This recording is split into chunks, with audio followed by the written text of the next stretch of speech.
Isunya ialah, adakah burung ini satu-satunya burung yang diistimewakan oleh Allah untuk memahami percakapan Nabi Allah Sulaiman sehingga dia berta'amul dan berkomunikasi, memahami dan melaksanakan setiap perintah? Adakah burung ni sekok macam tu, ataupun jenis huruf lain pun ada kemahiran yang sama?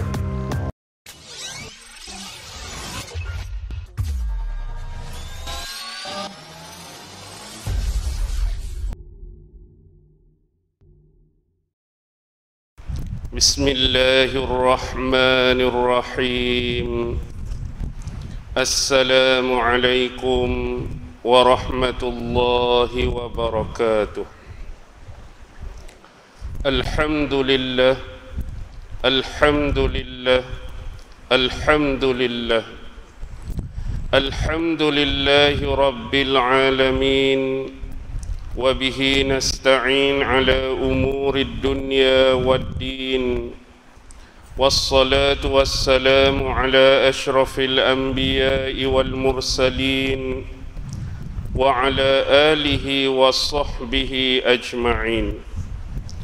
سبحانك لا علم لنا إلا ما علمتنا إنك أنت العليم الحكيم. قال رب اشرح لي صدري ويسر لي أمري واحلل عقدة من لساني يفقه قولي. اللهم يسر ولا تعسر. اللهم صل على سيدنا محمد وعلى آله وصحبه وسلم. ولا حول ولا قوة إلا بالله العلي العظيم. أما بعد. Alhamdulillah, syukur kehadrat Allah Subhanahu wa ta'ala kerana dengan limpah kurnia, rahmat, kasih sayang dan inayah daripada Allah Subhanahu wa ta'ala, alhamdulillah, pada malam ini sekali lagi kita sama-sama dapat dipertemukan oleh Allah Subhanahu wa ta'ala, dan mudah-mudahan pertemuan ini sedikit sebanyak dapat meningkatkan ilmu dan amalan kita serta ibadah kita terhadap Allah Subhanahu wa ta'ala, insya-Allah. Tuan-tuan, puan-puan, hadirin hadirat, muslimin muslimat yang dirahmati sekalian, marilah sama-sama kita membaca, menghayati dan mentadabbur beberapa potong ayat yang difirmankan oleh Allah Subhanahu wa ta'ala di dalam surah An-Naml.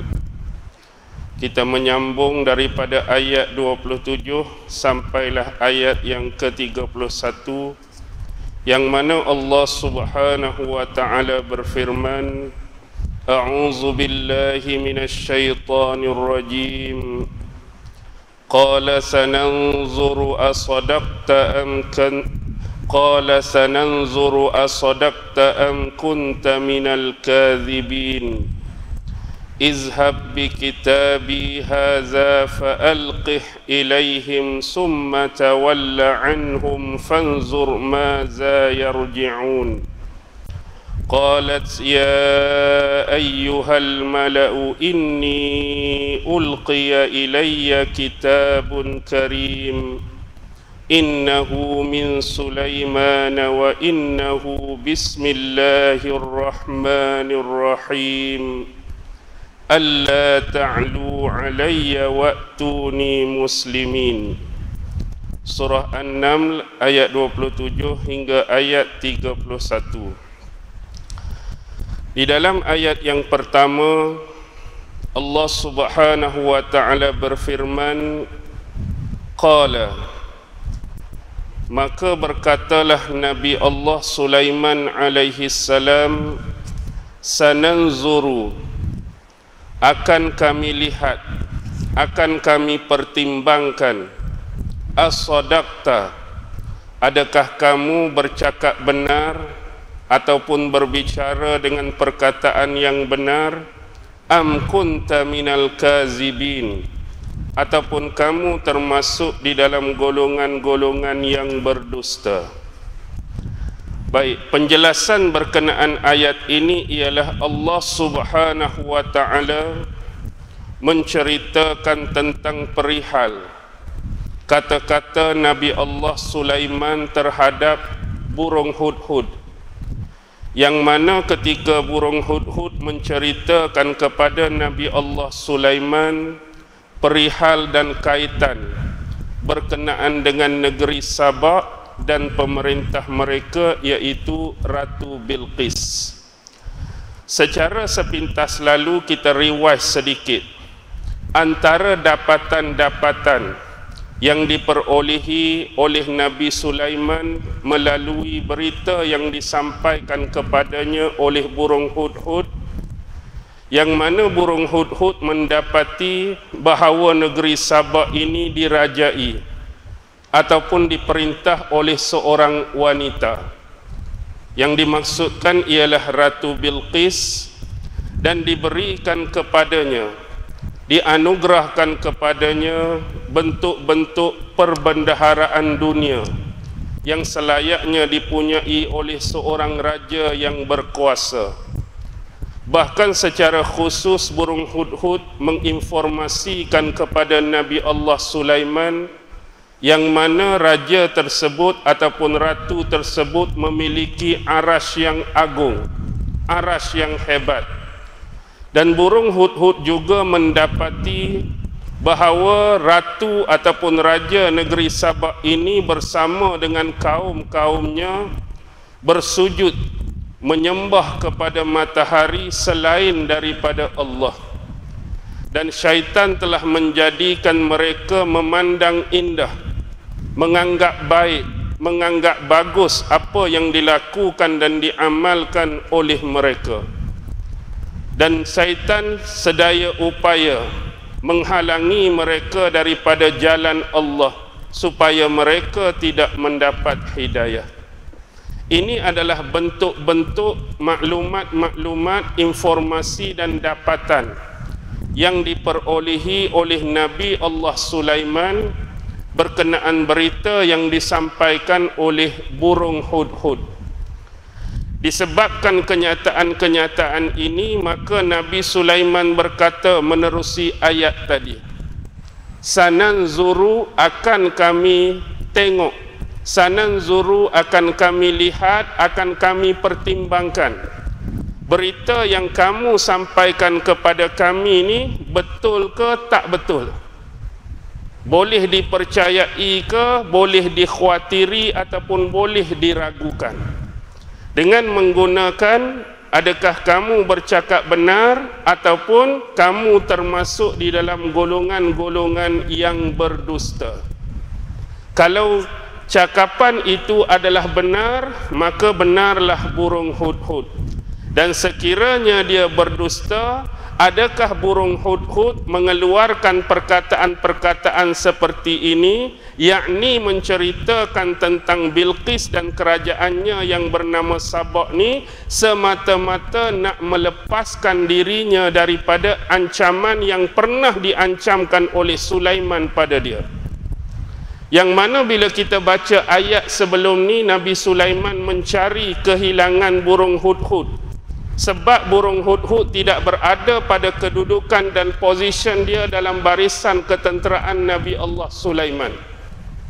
Akibat ketiadaan tersebut, Nabi Allah Sulaiman mengancamkan kepada dia nak menyiksa dia dengan sekeras-keras siksaan, mengazab dia dengan sekeras-keras azab ataupun menyembelih dia. Adakah dia datang kepada Nabi Sulaiman ni buat cerita macam-macam, reka cerita macam-macam semata-mata nak melepaskan diri daripada ancaman tersebut? Baik, berdasarkan pengalaman Nabi Allah Sulaiman, kita yakin dan percaya bukan hanya setakat Sulaiman ini seorang nabi, bahkan seorang rasul Allah, utusan Allah, sekaligus bertindak sebagai seorang pemerintah, seorang raja yang dikenali di belahan timur dan barat, mempunyai wilayah-wilayah jajahan-jajahan yang begitu besar dan luas. Daripada situasi yang digambarkan kepada kita menerusi sejarah-sejarah ini, maka kita boleh buat satu rumusan bahawa Nabi Sulaiman adalah seorang pemimpin yang adil dalam setiap pertimbangan dia.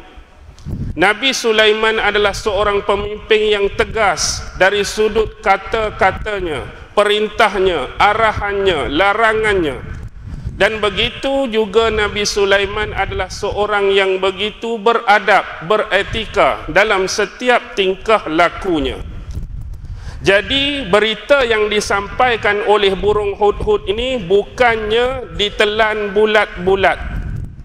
Walaupun sejarah kita tahu burung hudhud ni adalah antara binatang kepercayaan Nabi Allah Sulaiman, salah satu tentera Nabi Allah Sulaiman. Walaupun demikian, bila sampai satu berita kepada Nabi Sulaiman daripada burung hudhud yang jadi kepercayaan dia sebelum ni, dia tak telan bulat-bulat. Dia ambil pertimbangan dulu. Betul ke tak cerita hak kamu habaq dekat aku ni? Betul ke tak berita yang kamu sampaikan pada aku ni? Ataupun kamu saja-saja buat cerita semata-mata nak melepaskan ancaman yang telah aku ancamkan pada kamu? Baik, untuk membuktikan kebenaran burung hudhud ini, maka apa yang diperintahkan oleh Nabi Sulaiman terhadap burung hudhud? Kalau benar sungguh kamu cerita pasal Bilqis, kamu cerita pasal kerajaan dia, kamu cerita pasal arash dia, izhab bi kitabi haza, maka bawalah kamu akan suratku ini. Allah sebut dalam Quran, izhab bi kitabi haza, kamu bawa surat aku ini, fa'alqih ilaihim. Dan bila kamu bawa surat ni sampai di tempat mereka, maka kamu jatuhkanlah surat tersebut kepada mereka. Jatuhkan surat yang aku suruh kamu bawa tu pada mereka. Summa tawalla anhum. Selepas kamu jatuhkan surat, maka kamu berpalinglah daripada mereka, beredar dari kawasan mereka. Bukan lepas jatuhkan surat balik terus, tak. Tapi beredar dan berpaling agak sedikit jauh daripada kedudukan mereka. Fanzur maza yarji'un. Maka perhatikanlah selepas itu apa yang mereka bicarakan mengenai surat yang baru disampaikan pada mereka. Baik, penjelasan yang diberikan oleh Al-Imam Ibnu Katsir dalam tafsir dia Al-Quranul Azim, selepas mendengar penjelasan daripada burung hudhud, Nabi Allah Sulaiman alaihi salam telah menulis sepucuk surat, yang mana segala isi-isi kandungan surat ini Nabi Sulaiman alaihi salam tujukan kepada Ratu Bilqis dan kaum dia. Isi surat ni kepada raja dan pemerintah Sabak tu, Bilqis dan juga kaum dia. Jadi setelah selesai Nabi Allah Sulaiman menulis surat tersebut, kalau kita mengambil maklumat daripada satu lagi tafsir, iaitu tafsir Ruhul Ma'ani Imam Al-Alusi, didatangkan riwayat bila selesai Nabi Allah Sulaiman menulis surat tersebut, dia melumurkan surat tersebut dengan misk. Misk ni salah satu jenis haruman atau bauan yang kita panggil misk tu. Dia lumurkan pada surat tu dengan wangian, perfume lah yang nama misk. Dan kemudian dia khatamkan surat tersebut dengan cop dia. Kalau kita sebut bahasa ni, lakri. Surat yang penting, surat daripada satu kerajaan, dia ada cop mohor dia, dia lakri. Jadi kemudian surat tersebut diserahkan kepada burung hudhud. Burung hudhud. Jadi di sini ada dapatan-dapatan analisis-analisis yang dikemukakan oleh akademik berkaitan isu ini. Ini bukan tafsir, saya sebut awal-awal. Jadi analisis yang dibuat oleh akademik ialah Mengapa Nabi Sulaiman mengarahkan burung hudhud yang menghantar surat tersebut? Sedangkan di sisi Nabi Sulaiman mempunyai bala tentera yang pelbagai. Kita tahu Nabi Sulaiman ada tentera dari kalangan manusia sendiri. Nabi Sulaiman ada tentera daripada kalangan jin, kalangan ifrit, binatang-binatang yang lain. Tetapi kenapa surat yang Nabi Sulaiman tulis ni suruh burung hudhud juga yang hantar? Mengambil kesimpulan secara andaian yang masih lagi ada ruang rasional dan logik, mengapa tidak digunakan salah seorang utusan dari kalangan manusia yang memudahkan urusan komunikasi, urusan kalau kita cakap bahasa kampung, berkira orang dengan orang. Aku ni utusan daripada Nabi Sulaiman, datang membawa satu berita, satu surat daripada pemerintah kami Nabi Sulaiman kepada ratu kamu pemerintah Sabak. Orang sembang dengan orang, lagi mudah memahami bahasanya. Mengapa tidak digunakan jin ataupun ifrit? Lagi cepat, lagi pantas perjalanan dan pergerakan mereka. Tetapi mengapa digunakan burung hudhud? Adakah ini ada kaitan dengan dakwaan dan cerita yang dibawa oleh hudhud dan juga perkataan yang disebutkan dalam ayat sebelum ni? Sebab burung hudhud yang bawa cerita ni, jadi untuk membuktikan betul ke ada negeri hak kamu gambar macam-macam tadi, bawa surat aku ni kamu bawa. Nak tahu betul ke tak? Kalau betul-betul lah ada. Okey. Baik. Selepas itu burung hudhud ada dua pandangan. Ini masuk tafsir balik. Ada dua pandangan ulama bagaimanakah cara burung hudhud bawa surat tu selepas diberikan oleh Nabi Sulaiman kepadanya. Bila kata burung, tak boleh bawa dengan tangan. Jadi ada riwayat yang pertama, pendapat pertama mengatakan surat itu diselitkan di bawah sayap.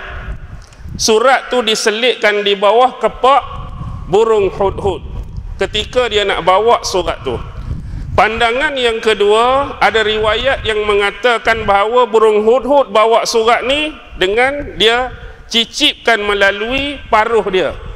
Jadi dia kepit dengan paruh dia, maka dia terbang. Riwayat pertama kata dia selit celah kepak dia atau sayap dia. Dan kalau kita melihat kepada konteks burung penghantar surat yang mungkin sudah digunakan sejak zaman berzaman, kalau kita tengok dalam filem pun, antara yang berlainan daripada dua riwayat ni, selalunya kita lihat raja hantar surat pada siapa-siapa, utusan hantar surat balik pada raja. Biasanya walaupun menggunakan wasilah dan perantaraan burung, surat tu diikat pada mana? Surat tu diikat pada kaki kan. Dia ambil kaki burung, dia ikat surat tu kat kaki burung, lepas tu lepaskan burung. Ada jenis-jenis macam lah. Ada burung merpati, ada burung helang, burung tu, burung ni. Tapi Nabi Sulaiman menggunakan perantaraan burung hudhud tadi. Baik. Bila saja burung hudhud sampai di negeri Sabak tadi, maka dia hinggap di salah satu tempat di kawasan istana Bilqis tadi. Dan di situ burung hudhud melihat Bilqis ini berada di salah satu ruang, yang mana ruangan ini selalunya digunakan oleh Ratu Bilqis untuk menyendiri. Tak ada siapa-siapa boleh ganggu, tak ada siapa-siapa boleh usik dia. Do not disturb ruangan ni. Jadi dia nampak Ratu Bilqis bersendiri, maka dia menjatuhkan surat tersebut melalui lubang atau celahan yang ada. Dia terbang, maka dia jatuhkan surat tu jatuh melalui lubang atau ruangan tadi. Betul-betul surat tu jatuh di hadapan Ratu Bilqis. Bila Ratu Bilqis melihat keadaan dan suasana ni, dia jadi terkejut. Dia jadi terfana seketika kerana kejadian seumpama ini belum pernah terjadi dan dilihat dalam hidup dia. Sebagai seorang pemerintah, seorang raja, adanya utusan menggunakan seekor burung untuk hantar surat pada dia. Jadi mendengung lama sekejap. seolah-olah dia terpaku dengan suasana dan keadaan tu. Kemudian dia lihat burung hudhud tu beredar. Kenapa burung hudhud beredar? Atas perintah summa tawalla anhum, kamu berpalinglah daripadanya. Bukan berpaling saja-saja, ini adalah bentuk adab dan etika dengan pemerintah yang kita hantar surat pada dia. Ini bentuk adab. Selepas ni surat ni akan dibuka, surat ni akan dibaca. Jadi tidak beradab dan beretika bila kita hantar surat duduk situ juga. Jadi ambil satu kawasan, ambil satu sudut yang agak jauh. Beri peluang kepada orang yang dihantar surat tadi dengan makna orang yang menerima untuk buka dan baca. Selain daripada bentuk keberhatian dan kewaspadaan. Okey. Kemudian tunggu, burung hudhud tunggu nak tengok apa yang mereka bicarakan. Bila buka surat ni, siapa hantar surat ni kat kita? Jadi dia nak sembang dengan menteri dia ke, dia nak sembang dengan wazir ke, kamu tunggu, kamu tengok dia sembang apa pasal surat ni. Setelah mereka buka dan baca surat ni, mereka kata apa? Baik.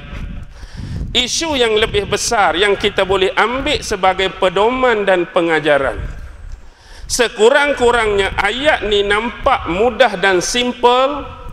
Ada 4 taklifan, 4 amanah, 4 tugasan, 4 tanggungjawab yang Nabi Sulaiman berikan pada burung hudhud.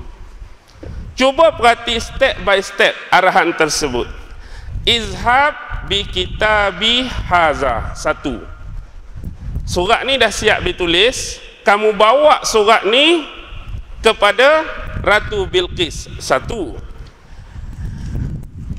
Fa'alqih ilaihim. Yang kedua, bila sampai di sana kamu jatuhkan surat ni pada mereka. 2. Yang ketiga, bila dah jatuhkan surat ni, summa tawalla anhum, kamu berpaling dan beredar daripada mereka. 3. Yang keempat, fanzur madza yarji'un, kamu tunggu dan lihat apa yang mereka katakan dan bicarakan mengenai isi surat. Baik. Apa dia persoalan yang begitu unik dan indah dalam ayat ni? Kalaulah Nabi Sulaiman memerintahkan tugasan ini dengan 4 benda tadi sesama manusia, dia tak jadi pelik sangat. Dia tak jadi pelik sangat.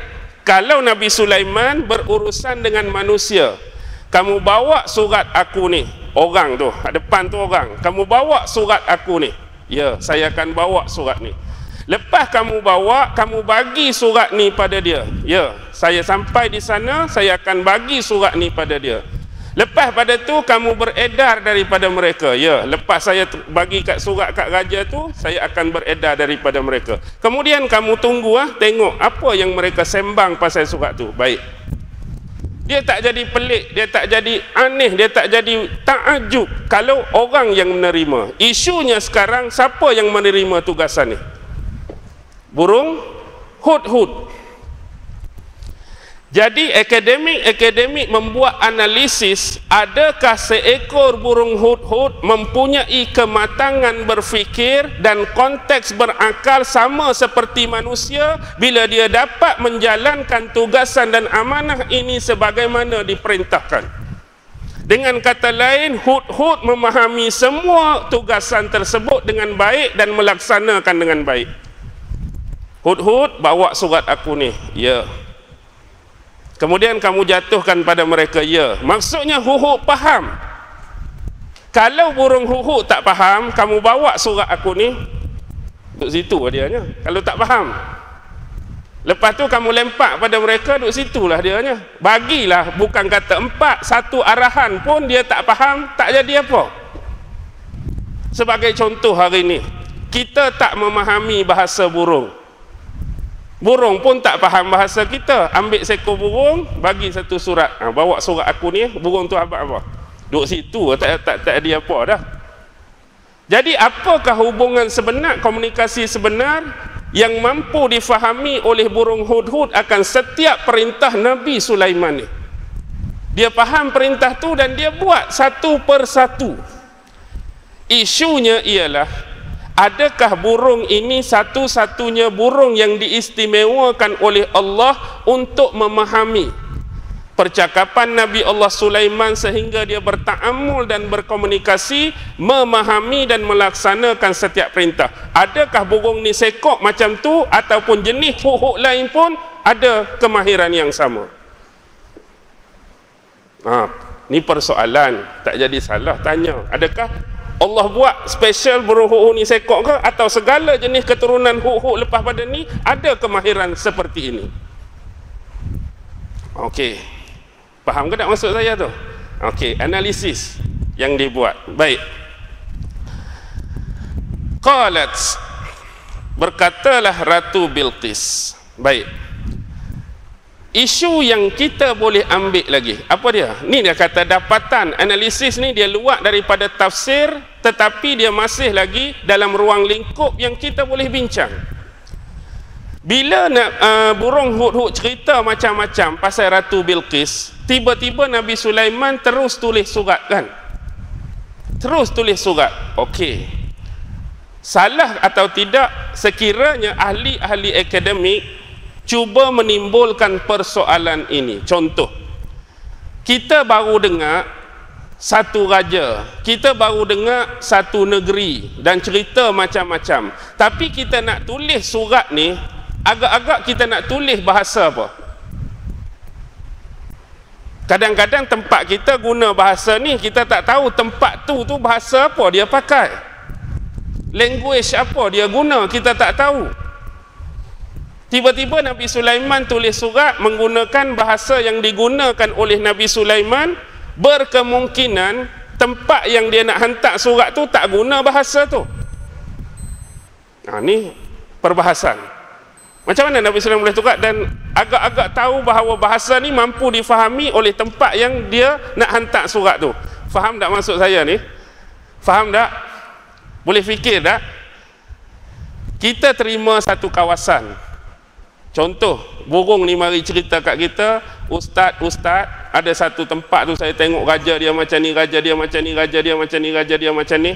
Tiba-tiba, tak apalah aku nak tulis surat kat negeri tu.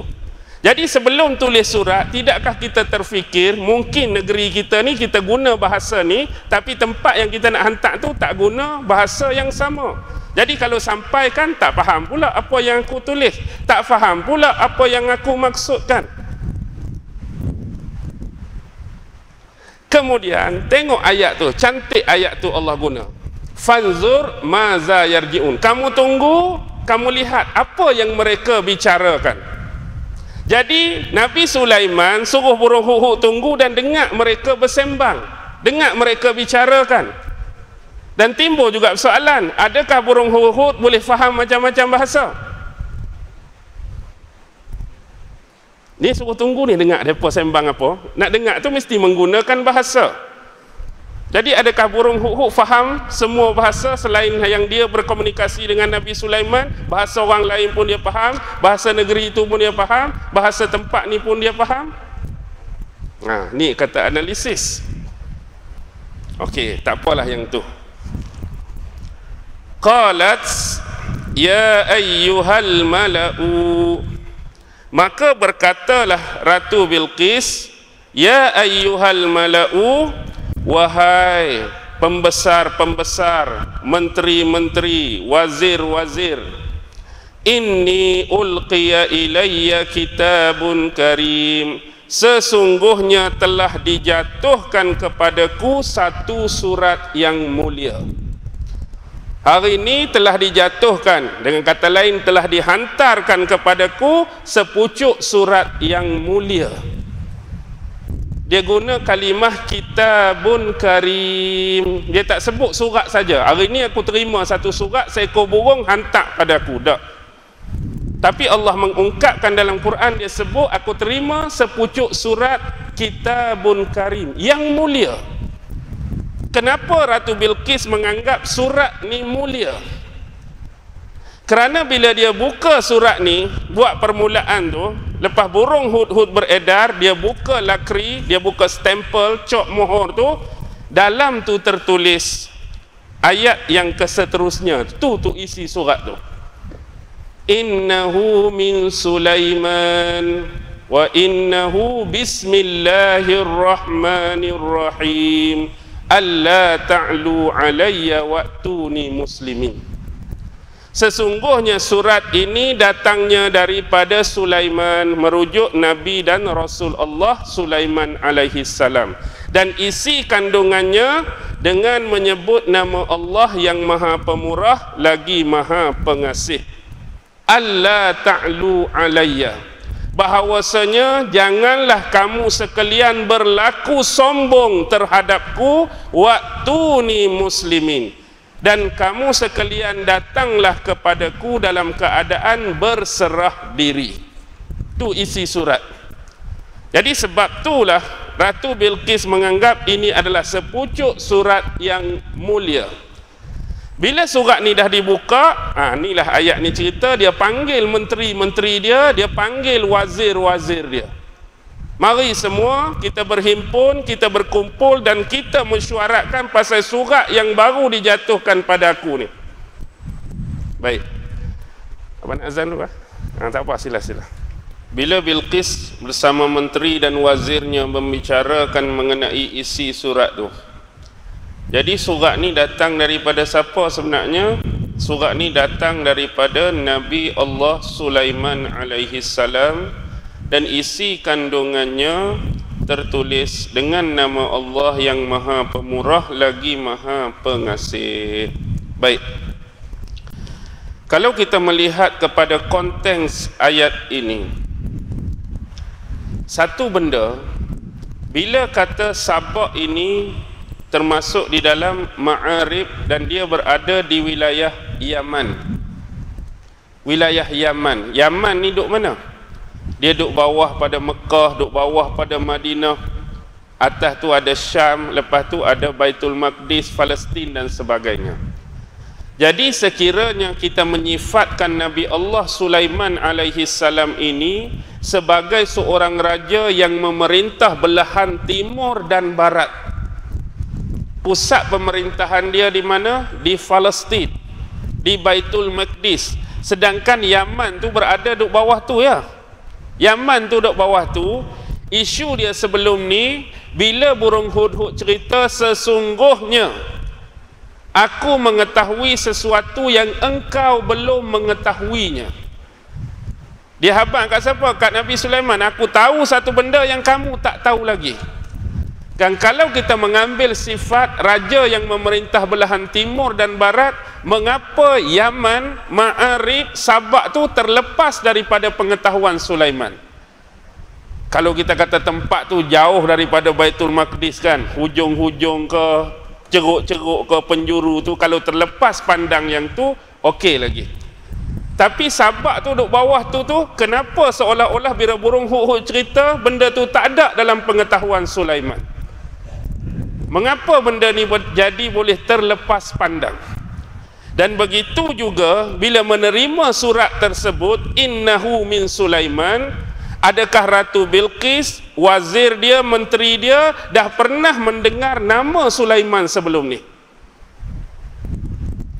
Maksudnya tak jumpa tu nombor dua. Maksudnya dah pernah dengar tak cerita pasal Nabi Sulaiman, seorang nabi, seorang rasul, seorang pemerintah yang hebat. Selepas terima surat ni daripada Sulaiman. Mereka dah kenal tak Sulaiman sebelum ni? Ataupun mereka dah tahu tak tentang Nabi Sulaiman sebelum ni, atau belum pernah mengetahuinya? Itu bentuk analisis. Baik. Yang tu kita tinggalkan. Cuma ada satu benda yang begitu besar dan penting di sini tentang isi surat. Benda ni dah lama jadi fitnah. Benda ni dah lama jadi permainan yang dimainkan dalam isu yang bersifat keagamaan. Sebab adanya tomahan-tomahan, adanya tuduhan-tuduhan yang tidak berlapik dan tidak berasas terhadap ajaran Islam yang dibawa oleh Nabi Muhammad. Sebagai contoh tentang isu nama Tuhan. Kalau kita memerhatikan di dalam literature yang biasanya dinisbahkan dan disandarkan kepada keagamaan Yahudi, mereka mengenal Tuhan, satu zat yang mereka namakan dengan Yahweh. Yahweh, Yahuwah. Kalau dalam Bible mereka mengenalkan dengan kalimah Elohim. Tak kira lah nak namakan dia Yahweh ke, nak namakan dia Elohim ke, nak namakan dia Allah ke, dalam tradisi Islam tak jadi apa kalau sekiranya nama-nama tersebut merujuk kepada zat yang sama, Allah Subhanahu wa taala. Cuma yang jadi beza ni ialah nama. Kalau Tuhan tu juga mereka nak namakan Yahweh, tak jadi masalah. Kalau Tuhan tu juga mereka nak namakan sebagai Elohim, tak jadi masalah. Kita orang Islam guna Allah, tak jadi masalah. Isunya ialah tomahan yang tidak berasas dan berlapik. Nama Allah ni dikenal sejak Nabi Muhammad bawa Islam. Sebelum ni tidak pernah mengenal satu zat Tuhan yang adanya nama Allah kecuali setelah Islam datang. Mari mana nama Tuhan Allah ni? Satu nama yang direka-reka, nama yang diada-adakan oleh orang Islam. Kami kenal sebelum ni Yahweh, kami kenal sebelum ni Elohim, kami kenal sebelum ni nama ni. Ni orang Islam saja-saja reka buat nama Allah ni kepada satu zat Tuhan. Yang mana mereka juga mengatakan bahawa Yahweh yang mereka percaya ni tak sama dengan Allah yang orang Islam percaya. Elohim yang kami beriman ni tak sama dengan Allah yang orang Islam beriman. Bahkan Bani Melayu sendiri ada golongan-golongan tertentu yang mengatakan kalimah Allah ini berasal salah satu dewa bulan Al-Lata tu. Daripada Al-Lata, kan Allah sebut 3 nama dalam Quran tu, Lata, Uzza, Manata tu. Mereka kata serpihan daripada Al-Lata tu sehingga terbitnya kunci kata nama Allah tu. Subhanallah. Ini adalah satu tuduhan yang tidak berasas. Allah tu seolah-olah dalam sejarah baru muncul setelah Islam, sampai setelah Islam yang dibawa oleh Nabi Muhammad. Dan ini adalah satu clue yang paling besar bila isi surat Nabi Sulaiman, zaman Sulaiman. Apa yang Nabi Sulaiman tulis? Innahu min Sulaiman wa innahu bismillah. Siapa Allah dalam surat Nabi Sulaiman? Tengok Allah buka untuk kita. Zaman Nabi Sulaiman ni, zaman Nabi Sulaiman selepas zaman bapa dia Nabi Daud alaihi salam. Bapa Nabi Sulaiman juga Nabi dan Rasul Daud. Zaman Nabi Sulaiman diperkirakan, dianggarkan 975 hingga 935 sebelum Masihi. Kita genapkanlah buat 1000 tahun. Jadi zaman Nabi Sulaiman 1000 tahun sebelum Masihi. Nabi Muhammad lahir 571. Kita genapkan juga itu jadi 600. Jadi 1600 tahun. Masa tu panjang. Timeline tu panjang. Kenapa tiba-tiba dimomokkan, ditohmahkan nama Allah ni baru muncul, sedangkan 1000 tahun sebelum Masihi Nabi Sulaiman dah gunakan kalimah ni dalam kepala surat dia. Bismillahirrahmanirrahim. Jadi kalau mereka nak cari alasan juga, nak cari reason juga, mungkin Allah tu tak sama dengan Allah. Nabi Sulaiman ni saja-saja ke tulis kalimah Allah ni? Saja-saja ke kepala surat dia Bismillahirrahmanirrahim? Mesti ada pemaknaan yang jelas, pemaknaan yang tepat, yang benar-benar difahami oleh Nabi Sulaiman. Kenapa dia tulis kalimah Allah itu dalam surat dia? Bermakna Nabi Sulaiman dah mengenali lafaz Allah. Otomatik bapak dia juga, takkan bapak tak kenal, anak kenal. Nabi Daud juga sudah mengenali lafaz Allah. Jadi kalimah Allah ni dah dikenali sejak zaman Nabi Sulaiman. Jadi kenapa tiba-tiba cerita baru kenal, baru diadakan? Nampak tak? Nampak tak? Satu benda besar yang Allah buka untuk kita untuk menghancurkan tomahan-tomahan dan momokkan-momokkan yang tidak berasas terhadap agama Islam. Baik. Mana tadi? Alla ta'lu alayya wa'tuni muslimin. bahawasanya kamu janganlah berlaku sombong terhadapku dan datanglah kepadaku dalam keadaan menyerah diri. Surat ni ada perintah dan juga ada larangan, tapi Nabi Sulaiman mendahulukan larangan daripada perintah. Apa dia larangan? Janganlah kamu berlaku sombong terhadapku. Dalam surat tu, jangan berlaku sombong. Ni larangan. Hak perintah dia, waktu ni muslimin, tetapi datanglah kepadaku dalam keadaan berserah diri. Baik, ada 3 penafsiran daripada ulama berkaitan ayat ni. Yang pertama, riwayat daripada Abdul Rahman bin Zaid bin Aslam. Yang dimaksudkan ialah janganlah kalian membangkang, menolak, sombong kepadaku dan datanglah dalam keadaan berserah diri. Kalau pandangan Ibnu Abbas, datanglah dalam keadaan mentauhidkan Allah dan ikhlas dengan ketauhidan tersebut. Dan satu lagi pandangan daripada Sufyan Ibnu Uyainah, datanglah dalam keadaan tunduk, dalam keadaan kepatuhan dan taat kepadaku. Jadi secara kesimpulan yang terakhir, ini adalah bentuk dakwah. Bentuk dakwah walaupun cuma melalui wasilah penghantaran surat. Nabi Sulaiman tak dakwahkan pada mereka kepada Allah, tak dakwahkan kepada mereka secara direct dan terus, tetapi melalui surat. Dan ini juga pernah dilalui dalam fasa dakwah Rasulullah. Rasulullah juga telah menuliskan, bukan Rasulullah sendirilah yang tulis, dia suruh, dia perintah sahabat dia tulis atas arahan Rasulullah kepada raja-raja tertentu, pemimpin-pemimpin tertentu, pemerintah-pemerintah tertentu ketika zaman hayat dan kehidupan Nabi. Dan juga Nabi ada cop sendiri dalam sejarah kan, yang tertulis la ilaha illallah Muhammadur Rasulullah. Cop ni penting. Kemuliaan satu-satu surat adalah kerana ada lakri, ada stempel dan cop mohor tu. Dan insya-Allah kita akan bahaskan di lain masa berkenaan dengan ayat yang seterusnya, dan kita cerita sikit hubungan kait dakwah melalui perantaraan surat. Ni zaman Nabi Sulaiman, dan kita akan cerita sedikit berkaitan dengan zaman Nabi Muhammad sallallahu alaihi wasallam. Mudah-mudahan daripada beberapa ayat yang kita baca, kita bahas dan tadabbur pada malam ini, sedikit sebanyak dapat memberikan ilmu, memberikan informasi dan maklumat yang berguna kepada kita, tiada lain semata-mata untuk memahamkan kita terhadap ayat-ayat Allah. Mudah-mudahan Allah sentiasa memberikan keringanan kepada kita untuk memahami agamanya, memahami syariatnya, dan memberikan kekuatan dan peneguhan untuk kita melakukan amalan dan ibadah kepadanya dengan ikhlas. Amin ya rabbal alamin. Akhir kalam, wabillahi taufiq wal hidayah. Wassalamualaikum warahmatullahi taala wabarakatuh.